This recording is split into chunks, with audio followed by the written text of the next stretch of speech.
Voilà, bon, je recommence. J'avais plus de place dans la carte SD. Bon, après, faut dire, c'est une 16 Go, donc ça prend très vite de la place. J'en étais où? Que ouais, que la deuxième génération des versions ultra sera beaucoup plus intéressante et consommera moins. Donc, bah, ça sera beaucoup plus intéressant dans l'avenir. Euh, Qu'est-ce que j'étais en train de parler? Euh, Bah, que les prix, ah ouais, les prix aussi, quand on voit que moi, je suis content parce que on arrive déjà dans un, comment je peux dire ça?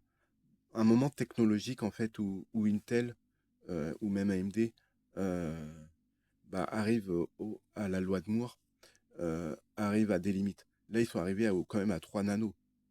C'est très petit. Et je me demande comment ils vont faire pour descendre en dessous, arriver à 2 nanos, voire 1 nano. Tu vois, c'est ça, c'est la taille d'un atome, tu vois. Et je me demande dans quoi ils vont partir. Peut-être sur des processeurs photoniques. C'est des processeurs qui existent depuis longtemps. C'est comment on appelle ça, des processeurs à base de lumière. Mais bon, c'est niveau instabilité, etc. Pour l'instant, on a encore le temps. Mais je me demande par quoi ils vont passer. Soit on va peut-être partir sur comment on appelle ça, des die beaucoup plus gros, ou soit on aura des PC avec des doubles processeurs, comme sur des serveurs. Genre on aura deux processeurs, par exemple, genre de Ultra 9, par exemple, si on veut plus de puissance. Mais bon, on n'est pas encore rendu là. Et ouais, je parlais de AMD. AMD fait des bons processeurs,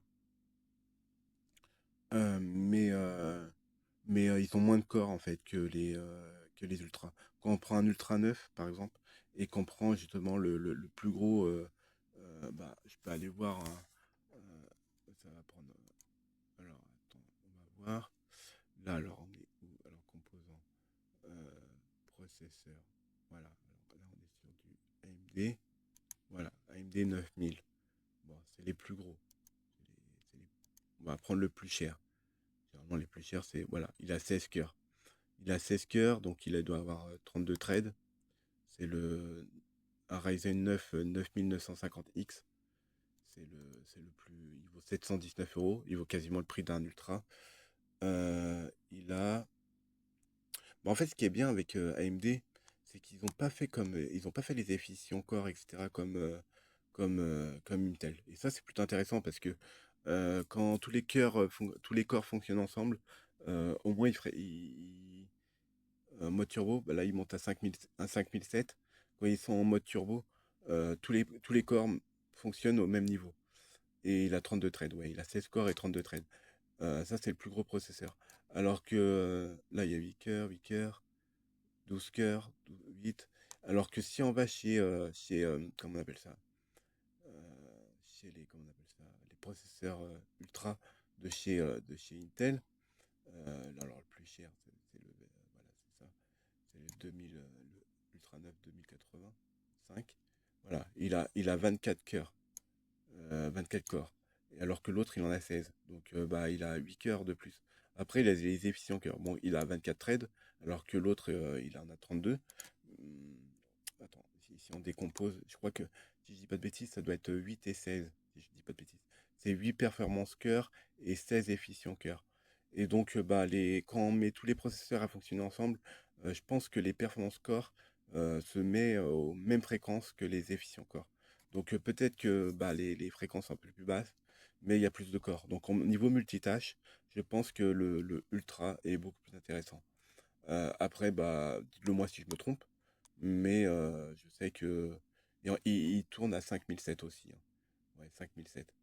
Alors que le i9 14e génération, le 14900K, il va jusqu'à 5008. Donc 100 MHz de plus. Bon, c'est pas énorme, mais disons que bah, Intel, je pense, en multitâche, fait mieux. Même si les fréquences sont moins hautes, parce qu'il peut faire plus de choses. Après, rien n'empêche de l'overclocker.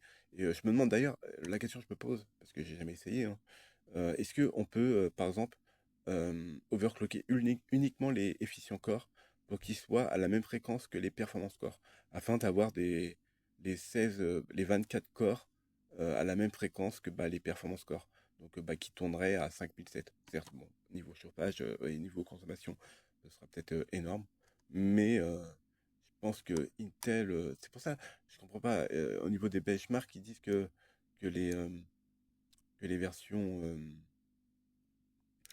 comment on appelle ça, que les AMD battent les Ultra 9. Moi, j'ai du mal à y croire, hein. Parce que quand on regarde, ils ont quand même, ils ont 8 cœurs en plus, quoi. Ouais, ils passent de 16. Après, bon, après, il faut partir chez AMD. Après, bon, il y a mieux, hein, ça va de soi. Quand on regarde les composants, euh, on va mettre tous les processeurs. Après, il y a les Threadripper et tout le bordel, mais bon, ça, c'est pas pour le commun des mortels, hein, faut vraiment avoir le budget.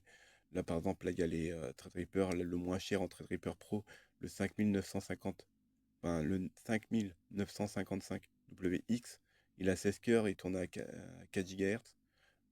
Après, si vous voulez avoir plus, par exemple, pour avoir à 24 cœurs comme le Ultra 9, faut compter 1 800 euros. Alors comment on appelle ça? Le Ultra 9 2085, il est à 739 euros. Après, bon, il y a le i9 14900K qui est à 869 euros. Il est même plus cher que le Ultra. Il a 24 cœurs aussi. Mais il me semble qu'il a des fréquences beaucoup plus hautes. D'ailleurs, attends, je vais faire une comparaison. Si on prend ça, hop, voilà, hop. Si on les compare, ouais, c'est ça.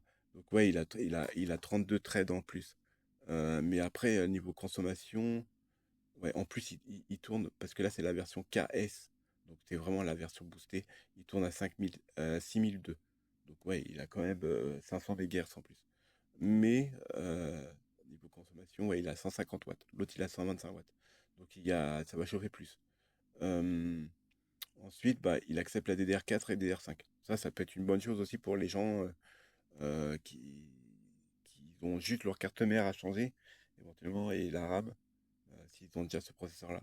Mais bon, mettre ce prix-là et justement dans un i9 alors qu'ils n'ont pas de NPU dessus pour l'intelligence artificielle, je trouve ça un peu dommage, quoi. Ça permet de. Parce que qu'on appelle ça, le NPU permet de justement faire des trucs avec, mettons, quand vous dessinez une image avec Windows 11, l'intelligence artificielle va générer une image euh, toute seule, en fait. Et vu que ça, l'IA, c'est un peu l'avenir, donc voilà. Après, bon, j'ai peut-être pas choisi j'ai choisi le plus puissant i9. Mais si on prend un i9, le KS, c'est un KS aussi. Celui-là, il doit être pareil. Non, il est un peu bas, plus bas en fréquence. Donc lui, il tourne ouais, il a 6 GHz. Ouais, bon, il dépasse la barre symbolique quand même des 6 GHz. Mais bon, après, qui va mettre quand même. Bon, c'est sûr, 739 euros, c'est quand même cher dans un processeur. Mais personnellement, c'est pour garder quand même 5 ans. Mais en termes d'évolution, je pense que le Ultra est beaucoup plus intéressant. Après, bah, à vous de me le dire, hein, si je me trompe ou non. Euh, mais si on doit comparer dans les mêmes gammes de prix, là on a le 1400, le KS, il tourne à 5,8. Ouais, c'est ce que je disais, ouais, il a 100 MHz de plus.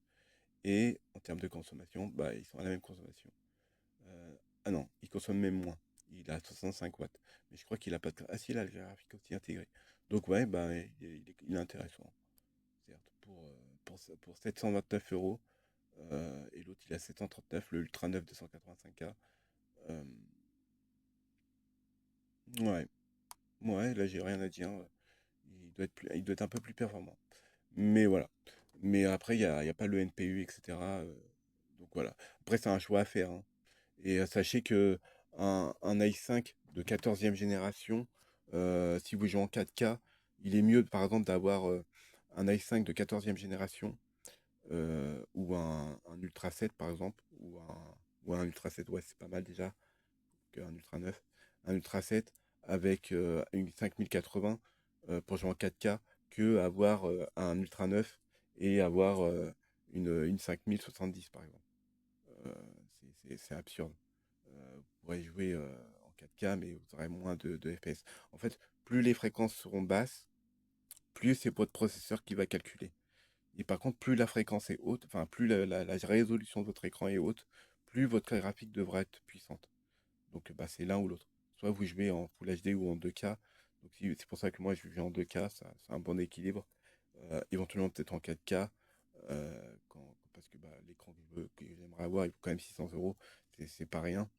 Donc c'est pour ça que je préfère me tourner sur un 2K pour commencer avec un Full HD en double écran. Et justement, cet écran Full HD, ça, je vais l'utiliser après pour le PC serveur. Ou le brancher sur le PC portable gamer, quoi. Mais en tout cas, voilà. C'est à vous de faire les choix. Donc voilà. Bon, j'ai beaucoup parlé, hein, quand même, presque une heure. Donc voilà, peut-être que c'est du blabla qui sert à rien ou pas, mais bon, après, je sais pas. C'est une forme de thérapie, si je peux dire, hein, de discuter.